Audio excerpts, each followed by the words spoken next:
particular. His name is Logan Sargent. If you haven't heard of him, it doesn't matter because you're now about to be introduced to him. I caught up with Logan earlier this week. There's so much great motorsport in the US. Why is the objective to race in Formula One? I think it's just like anything else, really. If you want to be, at the top of what you're doing, it's really only one option.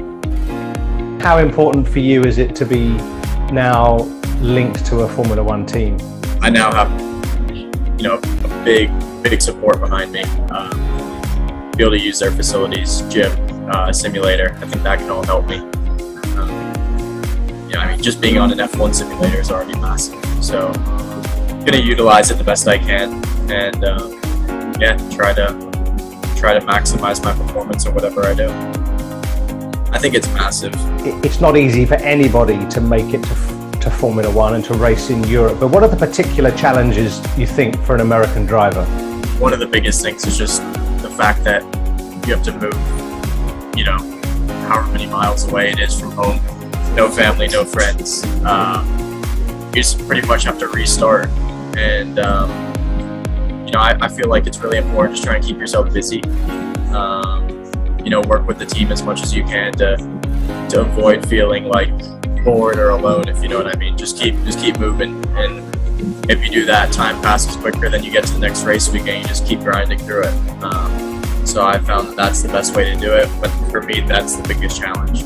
So my first race in Europe was 10 years ago this month. So that was when I was 11 years old. I didn't move to Europe till I was 12, however. That was initially moved to Switzerland for the first 4 years. I actually went to school there. And then after that, I moved to London and I've spent until now based in London. Motorsport is very capital intensive, getting sponsorship and so on. Do you think that's more challenging or easier coming from the US?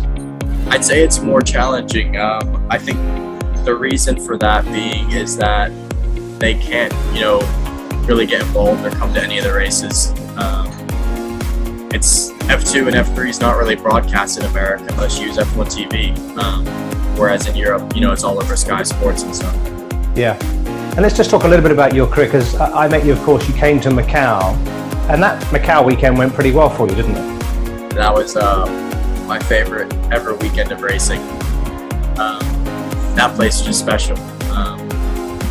I'd do anything to get back there. I think I'm a bit past that point now, so really bummed COVID, paused that race for the last couple of years. But man, I'm glad I just got the opportunity to do it once. I went in with zero expectations, to be honest. Normally as a rookie, it's pretty hard to navigate the streets of Macau, but me and for sure did all right that year. You certainly did.